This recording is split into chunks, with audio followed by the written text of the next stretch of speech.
Okay, we'll go ahead and get started. We're continuing the saga of where we're from, right? Of our family legacy, so to speak. Going back to the beginnings. So we left off last week with Adam and Eve getting kicked out of the garden, right? So they're out of the garden, and now we pick up. So we had creation of world, creation of humans, the fall of humanity. Now we're going to have the creation and the fall of the family at the same time. So grab your notes, Barbara. You want me cheating off somebody else? Let me look at verses. Let's look at verses 1 and 2 of chapter 4. He says, Adam lay with his wife Eve, and she became pregnant and gave birth to Cain. She said, with the help of the Lord, I have brought forth a man. Later she gave birth to his brother Abel. Now Abel kept flocks, and Cain worked the soil. So, after they leave the garden, they begin to be fruitful and multiply, just like the original command from God was, right? And so he lay with his wife, or knew his wife, which is a common idiom in the Old Testament for they had sex. And now we have the first child. Now what's interesting is, Eve immediately attributes this to who? To God, to the Lord. Actually, remember Lord, that's to Yahweh specifically. To the Lord, she says. In other words, she confesses, I didn't do this on my own. Even though Adam starts calling her Eve, meaning the living, the mother of all living, she's like, with the help of God, I had the first person, the first man, the first human being is now born to me. His name, Cain, is a play on words with the Hebrew word brought forth. So his name has something in meaning with the idea probably brought forth. We're guessing, okay? Because she doesn't say his name means this, does she? It just Cain sounds like to bring forth. What's interesting is it looks like at least Eve has rekindled her faith in God and his goodness, all right? I mean, they've been kicked out of the garden. She's kind of rekindled her faith. And she said, with the Lord's help, I've had a child.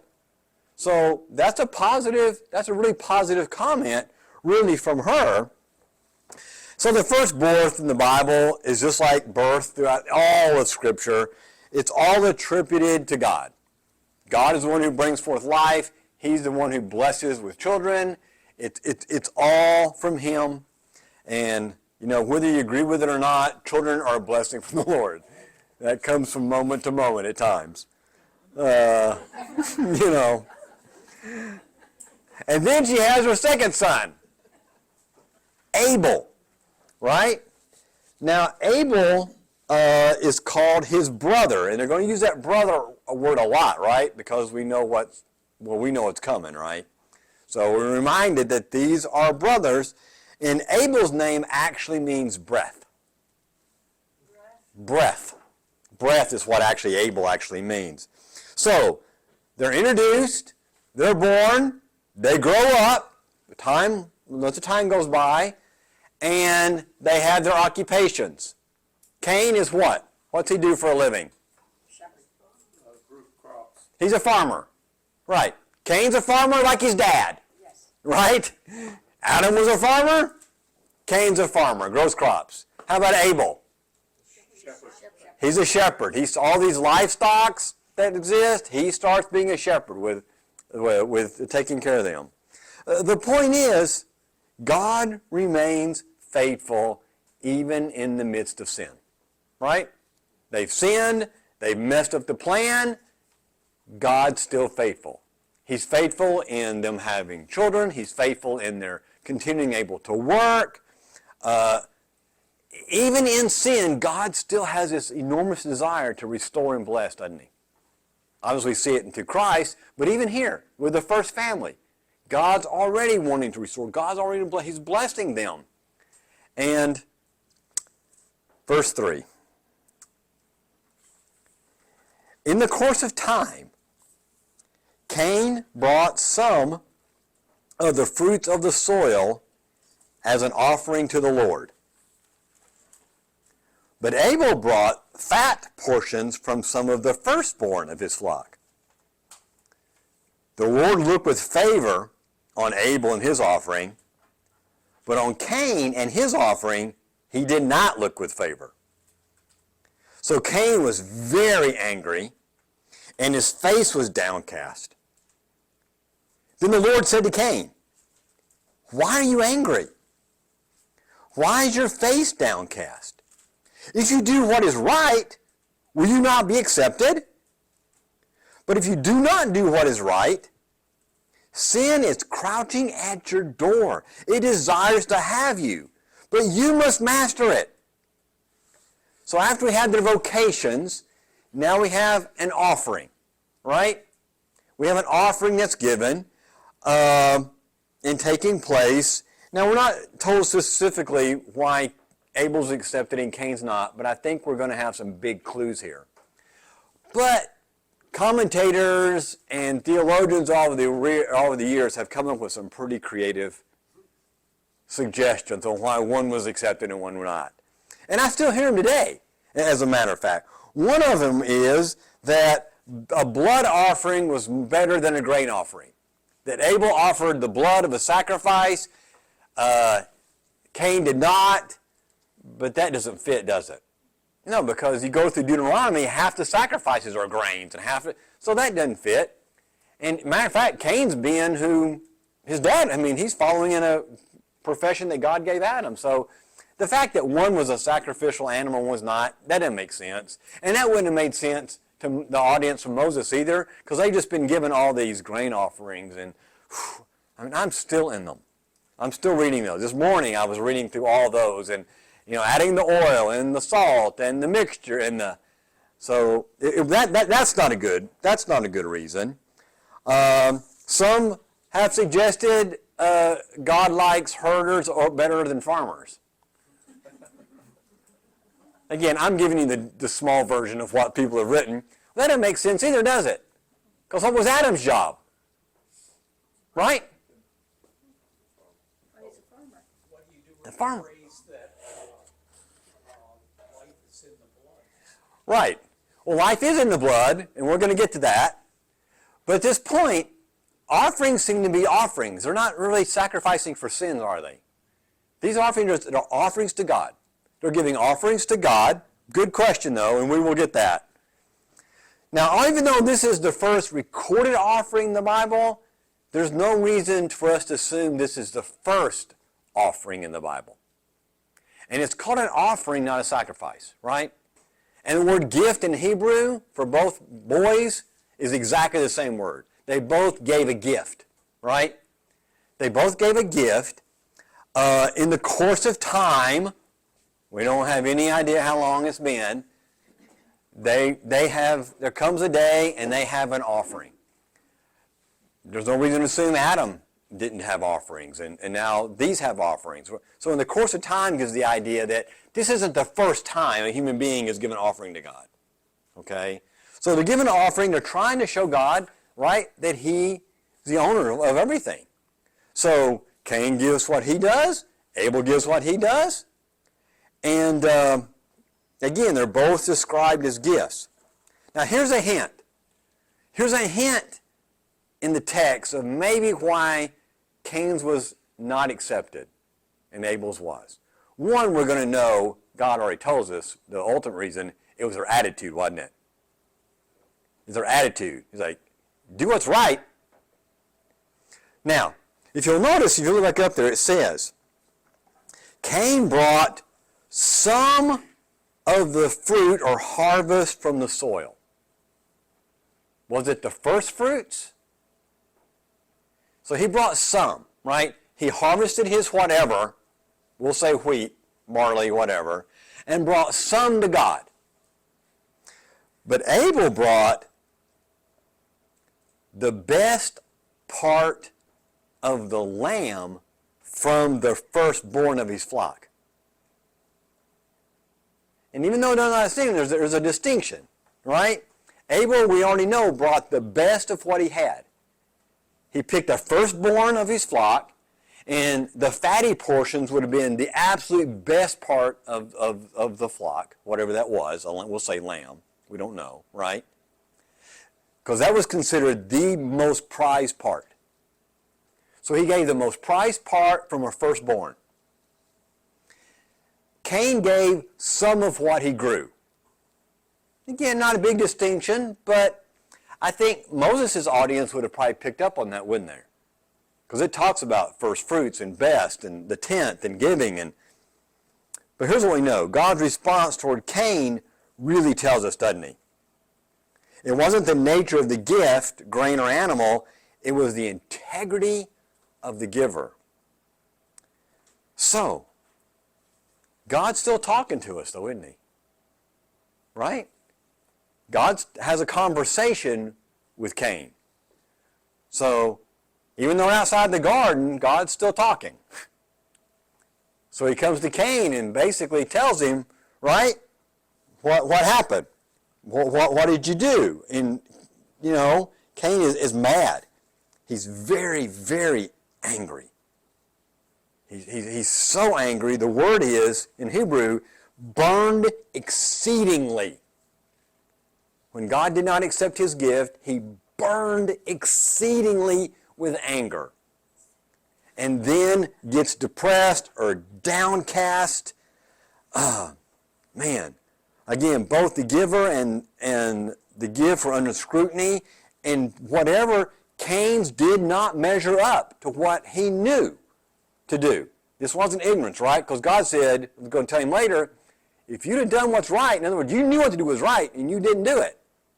If you want to fix this, go do what was right. So it doesn't measure up, and for whatever reason. Hebrews 11 tells us Cain's offering was accepted because it was offered in faith. It goes back to us. God still wants our first and our best. He doesn't want leftovers. He doesn't want our leftover time. He doesn't want our leftover resources. It's actually rather insulting, isn't it, to God to get leftovers. It also makes us as Christians and the church very, very inept if we're just giving God what we have left over, right? If I have time, if I have resources, if I have the energy, instead of saying, no, you're first. God, you're first.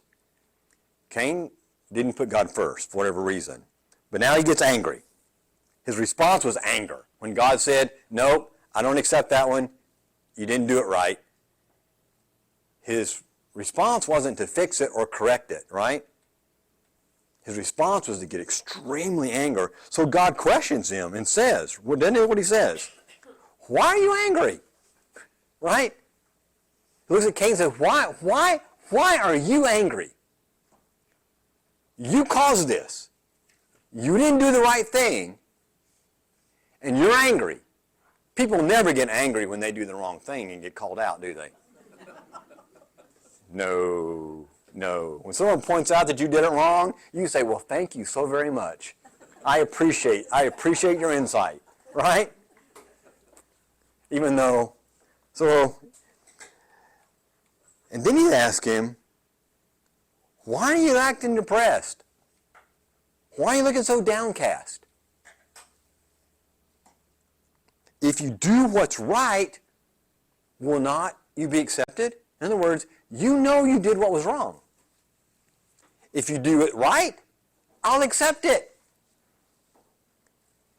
So he runs off and redoes it the right way. No, he doesn't, does he? Does he have that option?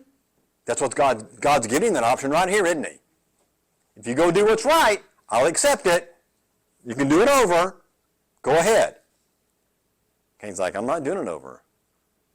Pastor, but before the option, did he know that that you had to get the first offering? Well, Does he know that? Or apparently, because he says, if you do what's right, in other words, you know what to do.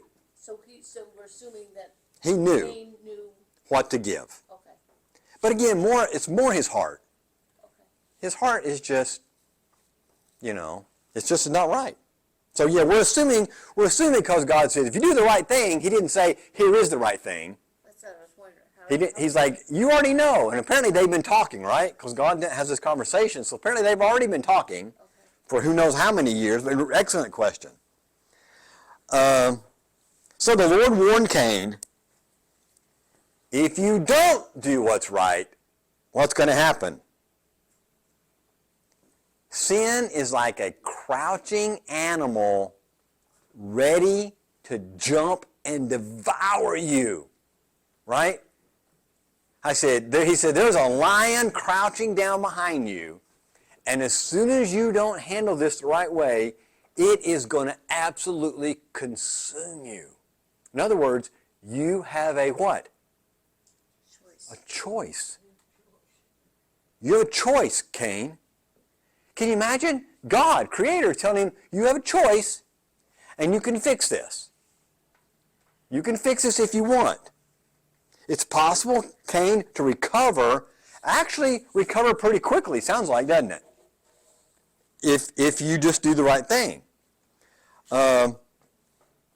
Now, Cain's personal responsibility is not, he goes on, you have to master it, doesn't it?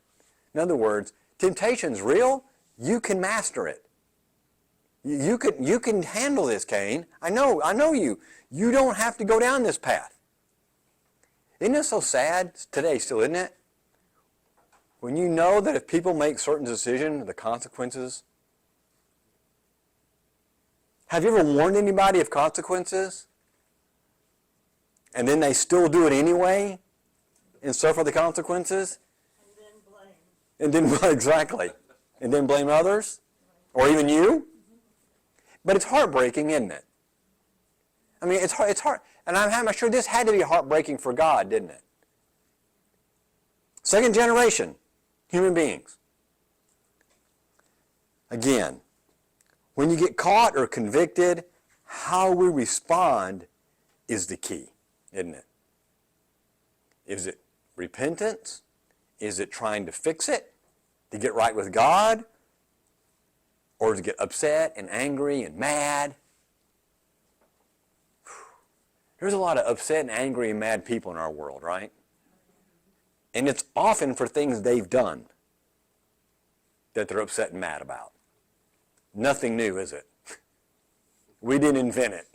I mean, it wasn't, our culture did not come up with it. Here it is right here. You know, and we all have choice.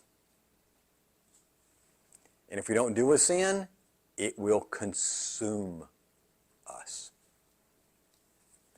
Would too be that even if he didn't know he'd done something wrong, God just told him he did. Right. So he still responded by not.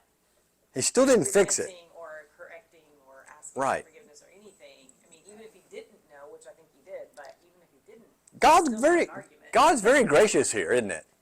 Okay, I know you're mad. You can fix it. Redo it, and I'll accept it. And also, just a reminder to us, especially in a very, very prosperous nation. I mean, everyone in our country, everyone, is in the top 2% richest people in the entire planet. Even the poorest person in our nation is in the top 2% currently of the wealthiest people on the planet. Now, if you say of people who ever lived, that puts us in 0.1 percentage of the wealthiest people who've ever lived on this planet. That's us. You know, even, like I said, even today. And God's like, why am I still getting leftovers? I don't think God's going to like that excuse. Well, I was busy, right? Or I had other things going on, or I needed to do this, or I needed to do this. God's like, I expect the best. And that's what he's going to teach Israel, isn't he, when they get in the promise? I mean, that's why I'm reading, days and days and days, I'm reading the Old Testament, New Testament, of all these sacrifices, right? He's trying to make the point, I want the best from you, and sin has a price. We're slow learners. We are. We are. Okay. How does Cain respond? Again, could do a do-over. Now verse 8. Now Cain said to his brother Abel, let's go out in the field. And while they were in the field, Cain attacked his brother Abel and killed him. Then the Lord said to Cain, where's your brother Abel? I don't know, he replied. Am I my brother's keeper? The Lord said, what have you done? Listen, your brother's blood cries out to me from the ground. Now you are under a curse and driven from the ground, which opened his mouth to receive your brother's blood from your hand. When you work the ground, it will no longer yield its crops for you. You will be a restless wanderer on the earth. Cain said to the Lord, my punishment is more than I can bear. Today you're driving me from the land, and I will be hidden from your presence. I will be a restless wanderer on the earth, and whoever finds me will kill me. But the Lord said to him, not so. If anyone kills Cain, he will suffer vengeance 7 times over. Then the Lord put a mark on Cain so that no one who found him would kill him. So Cain went out from the Lord's presence and lived in the land of Nod, east of Eden. You'll notice the phrase is repeated over and over again through these verses.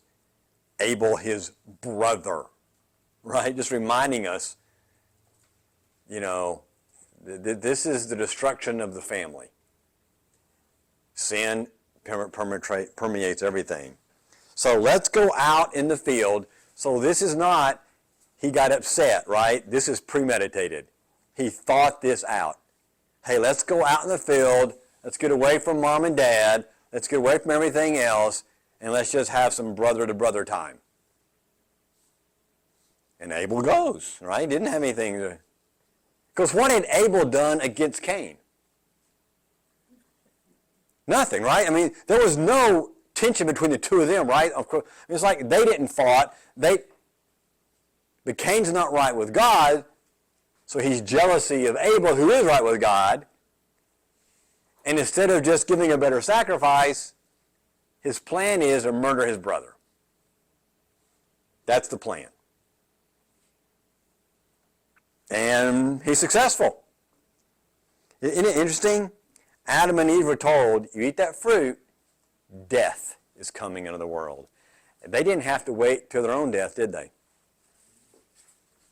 They witnessed the death of their second-born child as an act of the consequence of sin, right? I'm sure they're thinking, yeah, one day we're going to die. I doubt they thought one day we're going to have to watch one of our children die at the hand of our other child. So it didn't really even take long. It's interesting. There's no report of temptation, thinking about it, weighing it, right? Is it good or bad? What should I do? Struggling. It's just an act of violence out of jealousy. He's let it do exactly what God said don't do. It fumed, right? The more he thought about it, the angrier he got, the madder he get. He can't take it out on God, right? I mean, he can't go beat up and kill God. But he's got to vent this anger and jealousy somewhere. So who's left? Abel. And Abel's killed. He's murdered. And then God comes down. They have a little talk. Where's your brother? Kind of like the same question he asked his dad earlier, isn't it? Where are you at? Where are you at? He gave Adam an opportunity to confess. I think he's given Cain another opportunity to confess, right? Where's your brother? What's he responding? I don't know. Is it my job to keep up with him? Adam at least admitted, reluctantly, but admitted what he did. Cain just lies. It's already getting worse, isn't it? I mean, right? It's already getting worse. The sin is. And so both acts are connected. His next question is kind of the same question he asked his mom. Eve earlier, right? What have you done? So he gets the same questions. What have you done? He doesn't respond. He keeps to his story apparently, right? I don't know. I didn't do anything. I don't know where he is. So then God says, the ground is crying out because your brother's blood is in it. In other words, I know what you did. I know what you did. You murdered your brother. Innocent blood is crying out for someone to bring vengeance.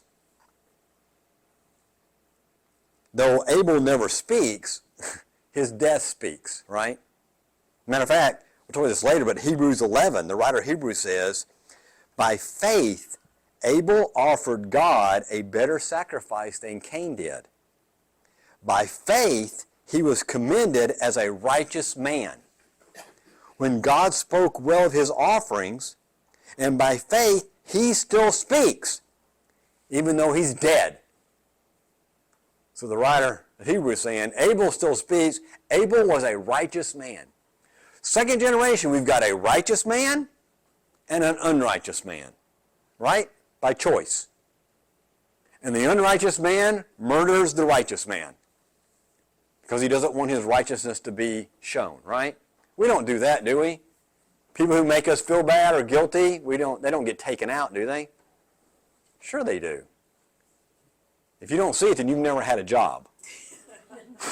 Right? It happens in the workplace all the time. You're making me look bad, so what am I going to do? I got to eliminate you. I don't have to work harder. Right? I don't work harder. I just want to get you out of the picture. And we see that. Matter of fact, Hebrews, chapter 12, verse 22, even takes this story further and says, talking about the blood of Christ. He says, but you have come to Mount Zion, to a heavenly Jerusalem, to the city of the living God. You have come to thousands among thousands of angels in joyful assembly, to the church of the firstborn, whose names are written in heaven. You have come to God, the judge of all men, to the spirits of righteous men made perfect, to Jesus, the mediator of a new covenant, and to his sprinkled blood that speaks a better word than the blood of Abel.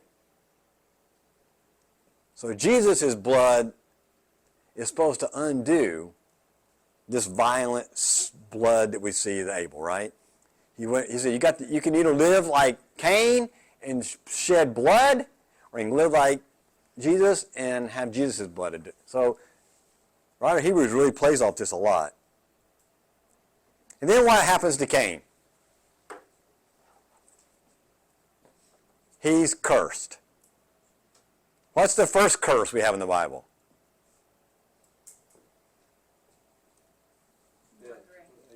The snake. Yeah. The snake got cursed, right? Or Satan. Now this is the first human being who gets cursed. So he gets cursed. The curse indicates the seriousness of the crime. He gets a mark. I have no idea. Don't even ask. I don't know. Jewish theologians think that the fact that he was allowed to live with his mark, that he himself was a mark, okay, that the fact that he was alive reminded people and had a miserable life, was a reminder of the mark. But God does not tell us, and we have no idea, but there was some kind of mark that was given to him. Cain's guilt is emphasized over and over again. By your own hand, you killed your brother. So, Cain is what again? What's his career? Farmer. What's he not going to be able to do anymore? Farm. So, Cain's the first person to have a black thumb, right? He said, you plant it, it ain't going to grow. You try, not going to happen. Your livelihood as a farmer is gone, which apparently affects his sacrifice, right? His sacrifice was from his produce. It was not an appropriate sacrifice and an appropriate heart. So God said, you didn't utilize what I gave you well, therefore, what am I doing? Taking away from me. Since you didn't utilize your occupation for me, I'm taking that occupation away. You cannot farm. You will be a wanderer. You'll be a vagabond is an old term, right? You're going to wander, and you want to stop and try to start growing again. Guess what? I will prevent it from growing. You are not going to benefit from that any longer. So he's expelled from farming. He's expelled from God's presence and protection, from his family. Basically, if here's the Garden of Eden, Adam and Eve got put here, Cain gets put here, right? He gets put even further away and says, you're just going to have to wander around. That's your lot. Now, even this, how you deal with that's going to still be a choice, right? You're going to accept it like your dad did? Do your best?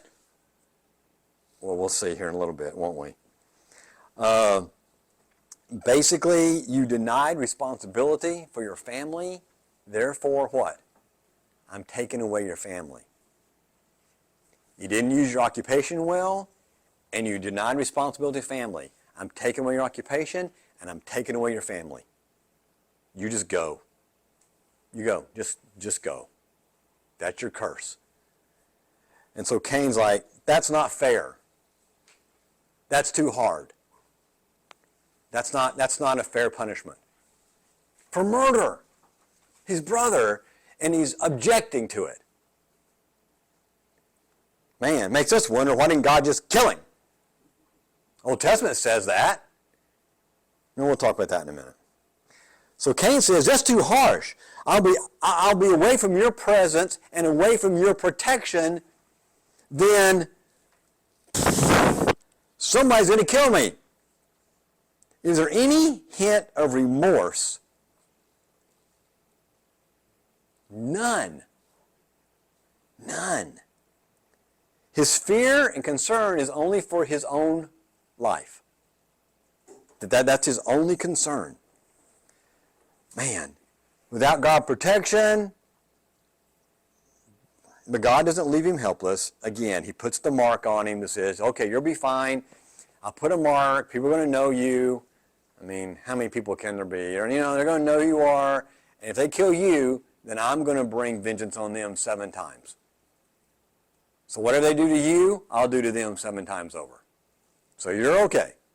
Because everybody else so far is still scared, afraid of me. Right? So that's not going to happen.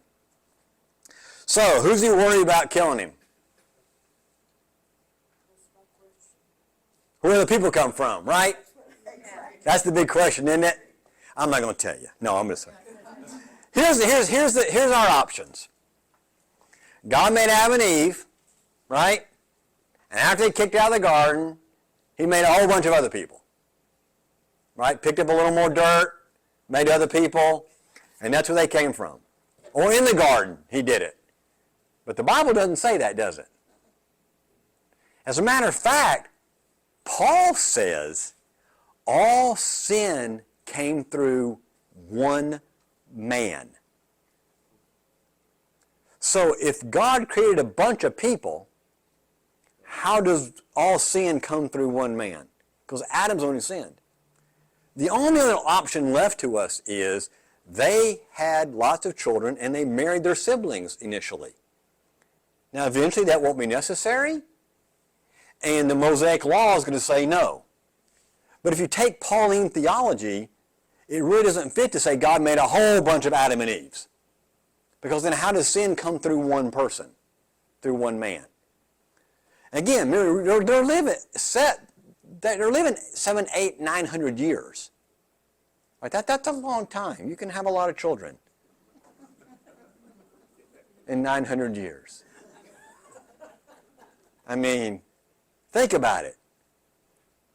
Don't you wish you could live out 900 years and have 50, 60, 70, a couple hundred children? No.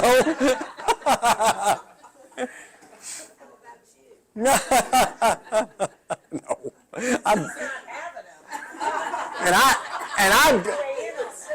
And I barely survived 3. Well, or they barely survived, whichever way it goes. So really, we don't know, but yet that's the only thing that really fits theologically with Paul. Okay? Now we'll talk about later on, another big question comes up, the sons of men marry the daughters, Well, angels came down. No, that's not what that's talking about. Angels did not come down and marry people, and that's not what the Bible's saying, even remotely. That theologically doesn't fit either. But Ancient aliens. it is.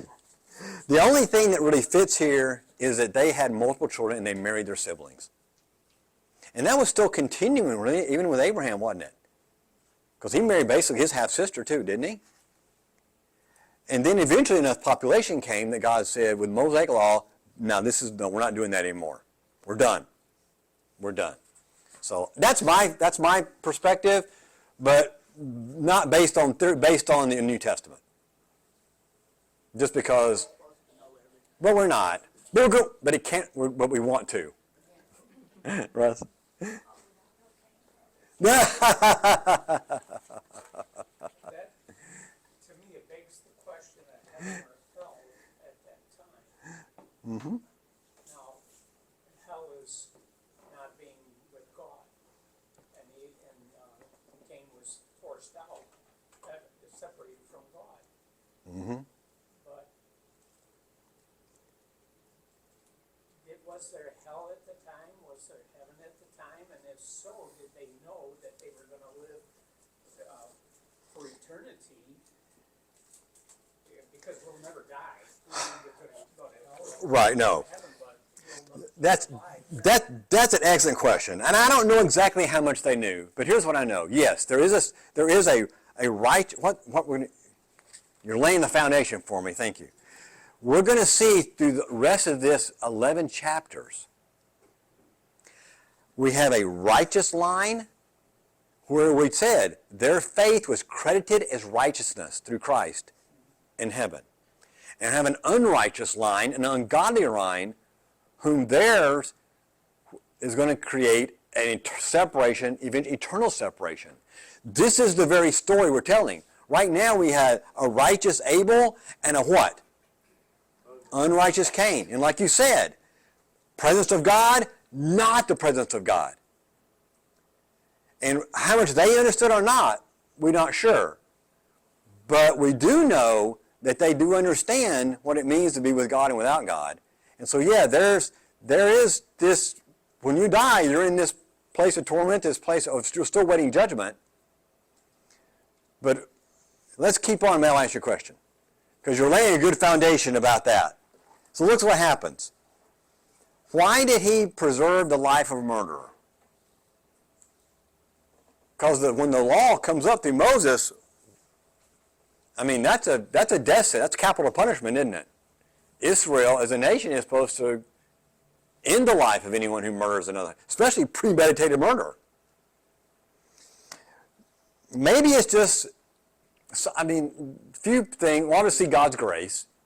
But I thought it may be a reminder that God's like, I'm the one who chooses who lives, who dies, not you all. And I'm going to let him live as a reminder that because like even Cain said, this punishment is worse than death. Right? Having to be a wanderer and not be able to grow food and having to be away from God, away from my family and be kicked out, that's worse than death. Maybe that's why God let him live. You keep telling everybody that this is worse than death. So maybe they'll stop murdering each other. That's one theory. But we obviously don't know. So he lives in a place called what? Nod. And Nod means land of the wanderer. It's never mentioned anywhere else in the Bible or anywhere else. So it may not be a specific place, as in more kind of like you're living in the land of a wanderer. You know what I mean? Nod is just you go wander around. In other words, you're a hunter and a gatherer now. You're no longer a farmer. You gather it, you hunt it, but your tomatoes are not growing. And your wheat's not growing. Go wander. All because he was envious. But the level of depravity is growing fast, isn't it?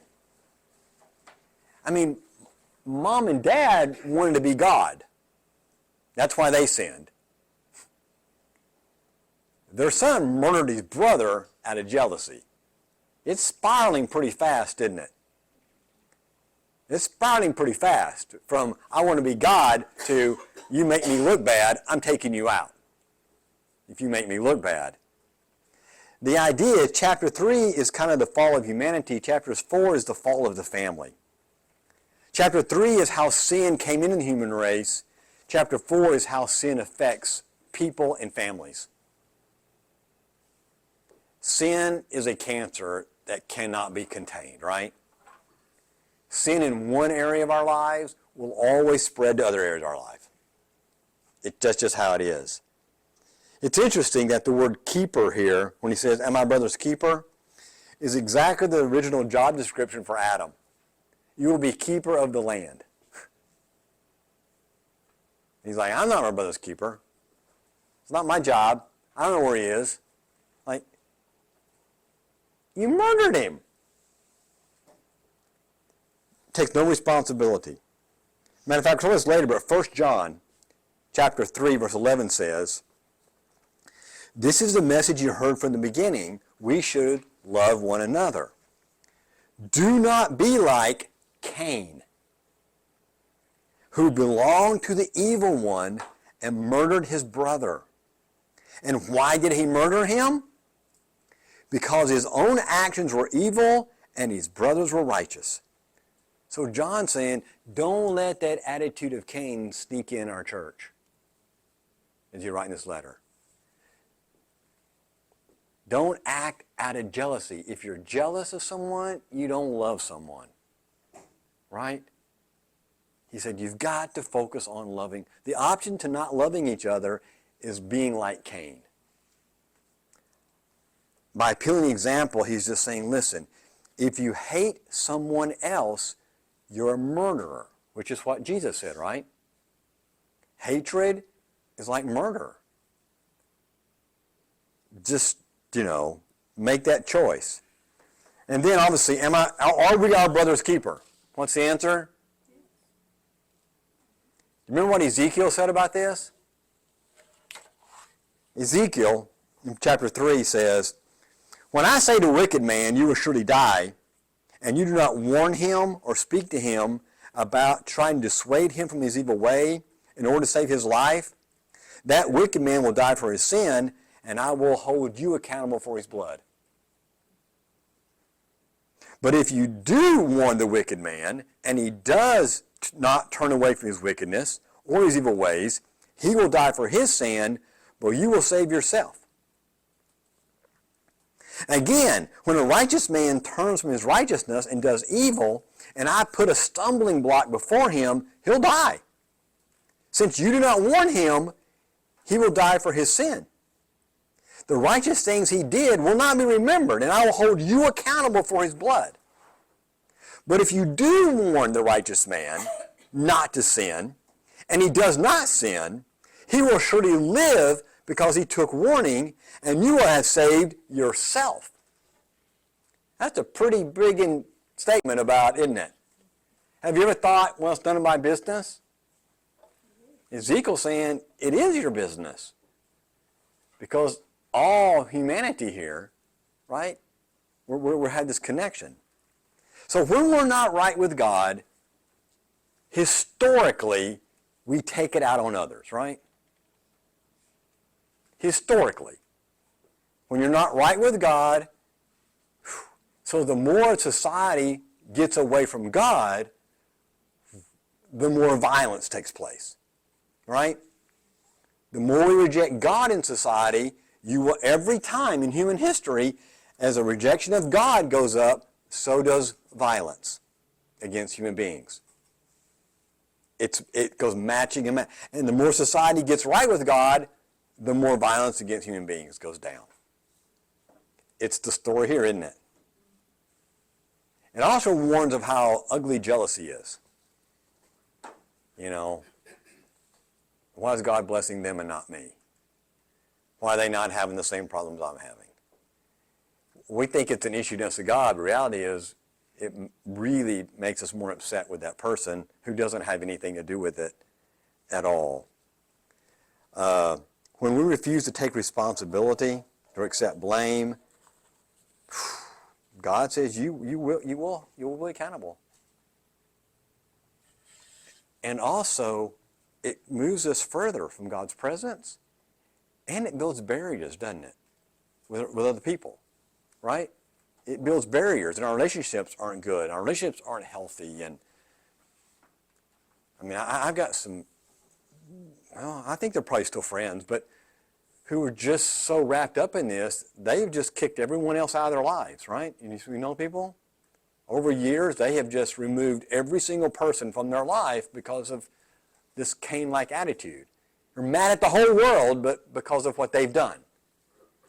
They've kept away spouses and families and one friend of mine, children, and everybody. I talk to them periodically, but I'm mentally wore out after a conversation. You know, it's exhausting. It's exhausting. Well, now we get in what we talked about, Russ. We're gonna look at the two families, Cain's and not Abel's. So where's the right? No, look at Cain. Now in verse 17, Cain lay with his wife. She became pregnant and gave birth to Enoch. Cain was then building a city, and he named it after his son Enoch. To Enoch was born Irad, and Irad was the father of Mehujael. Now Mehujael was the father of Methuselah, and Methuselah was the father of Lamech. Should I stop and let you read it? It'd be easier.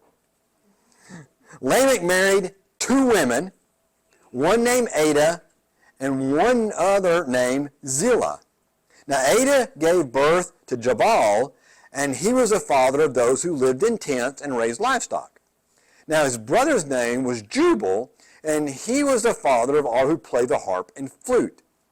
Zillah also had a son, Tubal-Cain, who forged all kinds of tools out of bronze and iron. Now Tubal-Cain's sister was Naamah. Lamech said to his wives, Ada and Zillah, "Listen to me, wives of Lamech, hear my words. I have killed a man for wounding me, a young man for injuring me. If Cain is avenged 7 times, then Lamech 77 times. Boy, humanity's just getting better and better, aren't we? By tracing the lineage of Cain, we see one, God is faithful, God's promised, he survives, has his posterity, marries, we're going to assume, one of his sisters, right, at this point. Sisters or nieces or something. Now, Cain's genealogy is remembered for their cultural advancements.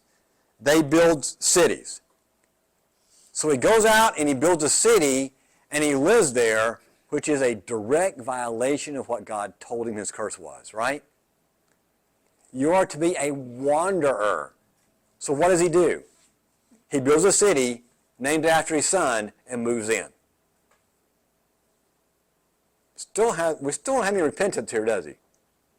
He still, even though God let him live and has protected him, he continues to do what he wants and builds a city in defiance of what God said. Named after his son, Enoch. Lamech is the 7th from Adam's genealogy, and his children are the instigators of a lot of technological advancements, right, and cultural advancements. And so basically we've had this. And then Lamech, not only is he going to brag about being a very violent man, but he also begins polygamy. he marries 2 wives. God laid it out in the beginning, didn't he? Adam, this is your wife Eve. We have the 2. So now Lamech says, 1, right? You have Eve and you. There's 2 of you. Lamech, who's getting further and further and further away from God, right? First, he violates what marriage is in his moral decline, marries 2. Now, even though the Bible doesn't often condemn it, the Bible has made it very clear it always works out. You look at Abraham. That worked out well, didn't it? No. Matter of fact, Ada and Zillah are going to have to deal with a very, very violent man. So each wife bears 2 children. Ada has 2 sons, and Zillah has 1 son and 1 daughter. Okay? Now, we get the professions of the sons, but nothing is said about the daughter. So therefore, Jewish theologians, not Christian, Jewish theologians are like, well, we got to give Naamah a job, right? So guess what Jewish theologians think that Naamah, who she was? Any ideas? Jewish theologians said, this was Noah's wife.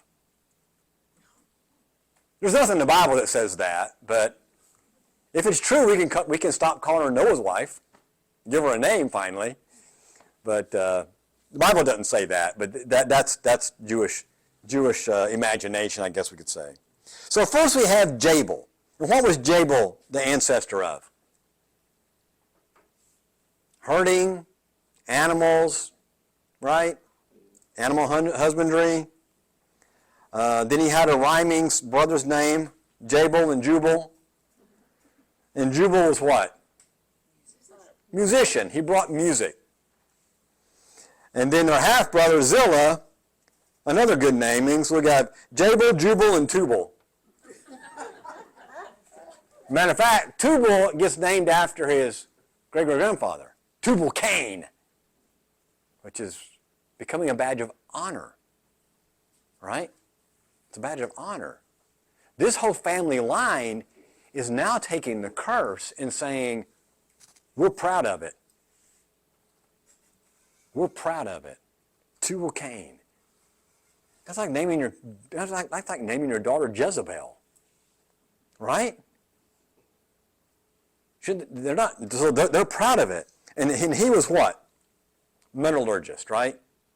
Even though we've been told, obviously we have, the Stone Age and the Catholic Age and the Bronze Age and the Iron Age. This is kind of hint. Some of these were actually some more recent discoveries have shown that iron was a lot earlier than we thought. And here kind of hints that iron and bronze may have been beating around the same time. But recent discoveries are saying the Iron Age was probably much earlier than we historically thought it was, in just some of the recent discoveries. Now Lamech has his poem. So he boasts. So now he boasts. People even wonder. His son was grandson was making forged items. Some of those were probably weaponry, is right? I mean, obviously, some of these were probably weaponry as well. So these women who all now have the humiliation, especially if they're sisters, of being married to one man. They're humiliated in the polygamy. And all that, they have to hear this violent poem of their husband, Lamech. And so he starts gloating that I'm more infamous than Cain. In other words, what was supposed to be as a mark to say, this is a bad thing, don't be like it, now we have down the lineage of this family saying, you think Cain was bad? I'm worse. He killed his brother. I killed a man for just wounding me. And you think you kill Cain, you'd have 7 times retribution? You kill me, you'll get 77. So they've taken pride in their unrighteousness, haven't they? Matter of fact, they've created a whole family and city and a whole network that's based on unrighteousness and saying it's a good thing. That was supposed to be an embarrassment, right? And a punishment. Society never does that, does it? We don't see that anywhere. And they escalate the violence here as he boasts and brags about, this is the first recorded incident in the Bible where a crime is revered and celebrated by the person who did it. So Cain's family is keeping up the family legacy, aren't they? They're keeping it up. God's grace is still there, and obviously they have a lot of things that they do and build, but the human situation is degrading quickly, isn't it? Now, in Jude chapter 1, he writes in verse 10, talking about people who are attacking the church, some outside aggressors, he says, these men speak abusively against whatever they do not understand, and what things they do understand by instinct, like unreasoning animals, these are the very things that destroy them. Woe to them! They have taken the way of Cain. They have rushed for profit into Balaam's era. They have been destroyed in Korah's rebellion. Kind of bringing it back around. They're just like Cain's family. If you're causing problems and you're violent and you're abusive, you've got this family line. It's interesting that we see technology advancing. It's not advancing by the godly lineage, is it? It's not. It's advancing by the unrighteousness. Technology can bring some relief from the curse of the fall, right? It can bring some relief. We can store food. We can do things. There's some relief in the cities, but there's no salvation from that curse, getting away from it. And when you tend to hold on to technology as your salvation, it never plays out well. Never does. So the same human tendency that instigated the first humans to think that the arts of civilization will be redemptive, we're in the same boat. Maybe our lives will be a little bit easier. May they will be a little longer, but they cannot change the human what? Yeah, Lamech has a big city. They have arts. They have music. They have metallurgy, right? They have herding. And he's worse than Cain. Right? He's worse. So even though God allowed these things, they didn't do them. So now we have the evil lineage. The righteous lineage got cut off. So what happens? Well, look at verse 25. Adam lay with his wife again, and she gave birth to a son and named him Seth, saying, God has granted me another child in the place of Abel, since Cain killed him. Seth also had a son and named him Enosh. At that time, men began to call on the name of the Lord. There's hope. The birth of Seth is interpreted by Eve as God's response to the murder of their other child. A righteous lineage still has hope now that Abel's gone. Abel was dead. Cain was disqualified. Seth kind of sounds like the word granted in Hebrew, blessed or granted or given.